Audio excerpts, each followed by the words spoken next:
welcome back here to my channel of an everyday life of an Aspie. If you're following me right now, I'm Aspie. I'm all about creating mental health and awareness. This is basically taking you all on a journey of mine with Asperger's syndrome, OCD and the like, so that you can get to know me more of a person under the mask of these diagnoses of what I'm sharing with you all. It has come to my attention that, as I said before, so many times before, that I'm trying to tidy up all the series that I need to do for you, hopefully before the end of the month, as of for the ADHD and the dyslexia series, and there will be some other bits and pieces that will come into perspective of everyday topics with Asperger's syndrome as well. I also create like mental health and awareness versus also just, you know, motivational, encouraging kind of series that I would love to address to you all, regardless basically of what you go through in your life, that hopefully with these tips and advice versus just pearls of wisdom, knowledge and expertise from me based on my training and life experiences, that will be of value and use to you. So no further ado guys, basically this is some of the Asperger's and food series I'm going to address to you all today, and this one's going to be question days. Can food intolerance cause behavioural issues in children? Basically, as we know that basically food intolerances can be not just the likes of people that are like having Asperger's syndrome, autism. It can happen with people with ADHD, but then again, you know, I'll be bringing out more of the piece about food intolerances versus basically food allergies and the like for this Asperger's and food series in the piece, so hopefully you guys can actually learn more. So this one's obviously, as I said, going to be also subheaded as how common food sensitivities can contribute to behavioural problems in children. As we know that basically, you know, food intolerances, as I said, can vary from person to person and different people with different disorders. However, we know that for some children especially that are struggling with learning behaviour and social problems will suffer from food and sensitivities. This will mean if the brain is out of balance and the digestive system dysfunctions or isn't working as well as it should, like as we know the digestive system is a complex organ or system and its worth basically based on digesting food and actually on compensating of that, it comes into the, you know, urinary system, which obviously, as we know, it filters out any, you know, yucky nasties versus, you know, all the antibodies and the like, as well as the last bit of it is the immune system, which will obviously get out of balance as well. The imbalance ultimately leads to these food sensitivities that I have basically, you know, shared. But then again, it has been seemingly innocent that a glass of organic milk in the refrigerator may have been part of the culprit, leading to the child's meltdowns of the mornings before they head out to school. But then again, we need to know how can a food like such as dairy can cause this to happen for a child, and if there are any other foods that can contribute to this phenomenon. The common food intolerances, okay, as we know, basically, according to many researchers and nutritionists, experts has claimed that there has been some top common food intolerances, which will include the following: 1, dairy; 2, eggs; 3, gluten, which is the protein in the wheat, rye, oats and barley; number 4, sugar, particularly if a child has candida, a yeast overgrowth, which can affect the behaviour common in children with the neurobehavioural disorders like your ADHD and autism; number 5, shellfish; 6, soy; 7, phosphine salicylate; and 8, food dyes, preservatives, pesticides, GMOs, which is your genetically modified foods. The link between diet and behaviour is an interesting one for us to learn about, however, especially when food sensitivities are involved.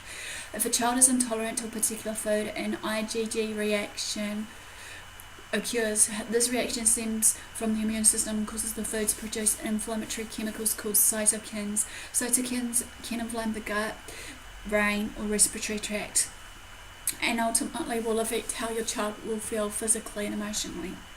Food intolerances versus food allergies. This has been caused an immediate reaction for the food allergies, which then signals the body to produce histamine. In some cases, this IgE reaction prompts a medical attention. In food intolerance, however, on the other hand, results in a delayed IgG reaction that, unlike food allergy, where symptoms may occur more rapidly, that can take maybe 1 to 3 days to occur. Therefore, if you aren't closely monitoring your child's food intake or working with a professional, not might be able to relate the reaction that is occurring to the particular food that is causing this inflammatory response. Food intolerances and behaviours. Behaviour challenges can be a result when a child resorts to a food to which they may not be able to, accept in the body or is intolerant to the body. If your child has a glass of milk, however, and the body begins to produce cytokines, the resulting inflammation in the brain can lead to meltdown, irritability, anxiety, depression, brain fog, and so much more. If your child already has these compromised digestion complaints, as well as this food sensitivity, it's likely the result of a leaky gut syndrome and can lead to further exacerbation of the issues. A leaky gut can cause vitamin and mineral deficiencies due to poor absorption of food, which then can further contribute to learning or behavioural struggles, as well as the cause of additional food sensitivities. If you suspect your child has a food intolerance, you should seek out the advice from a medical professional. However, it can also help to keep a food diary for at least 7 days and log all the foods that has been consumed, along with the resulting symptoms and behaviours. Sometimes this will give you a clear pattern to what's going on with your child, but sometimes testing is required to confirm which foods are the true offenders of the food intolerances versus your food sensitivities. Removing an offending food from a child's diet can make a huge difference in child's emotional and physical state of mind, as well as their state of being. Nutrition and the Brain Balance Program. Basically, there has been a healthy lifestyle that includes a properly functioning immune system, as well as identifying and balancing nutritional deficiencies that plays an integral role in supporting brain development and function. Nearly every child we see with learning and developmental issues has some biochemical imbalances, as well as dietary issues like food sensitivities and vitamin, mineral, and amino acid deficiencies. That's why basically the Brain Balance Program will include a bionutritional component in addition to customized academic and sensory motor objectives.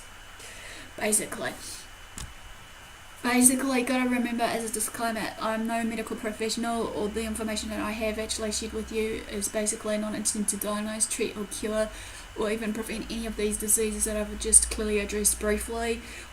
Okay, all information is given to you for just maybe general knowledge only, basically. So if you need to know more about these, food intolerances versus food sensitivities and the like, basically, as I keep saying, to discuss it with your doctor or physician or whoever for medical advice, basically seek an opinion, as well as determining what is right for you and your family, because everybody's needs is different to everybody, and we need to realise what's what and how to go about treating and managing it the right way without having to affect it any further. So this basically is just a quick short video of can food intolerances cause behavioural issues in children, basically, be it ADHD or autism alike. Give me the like for thumbs up for support, comment below if I missed out anything, even though like I said, this is just a real short brief overview.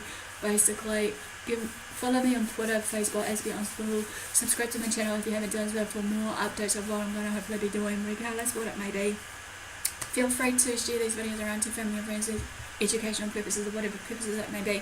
So without further ado, thanks for watching, thanks for your support, do what you love what you're doing. Until next time, I'll see you again.